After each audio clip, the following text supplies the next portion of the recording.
সপ্তাহের একটা শ্রেষ্ঠ দিন হলো ইয়াউমুল জুমআ। আর জুমার দিনে সবচেয়ে বড় আমল যেটা রাসূল বলেছেন, আকসিরু আলাইয়া সালাতা ইয়াউমিল জুমআ, জুমার দিনে তোমরা আমার প্রতি বেশি বেশি দুরূদ পড়ো।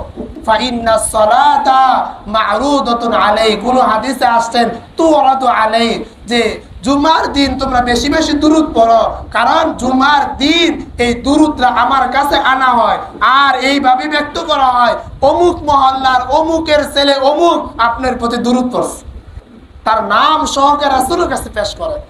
আমরা দুরূদ ইব্রাহিমও পড়তে পারি, সবচেয়ে ছোট্ট একটা দুরূদ সাল্লাল্লাহু আলাইহি ওয়াসাল্লাম, অর্থ হলো, হায় আল্লাহ আপনি রাসূলের প্রতি রহমত বর্ষণ করুন।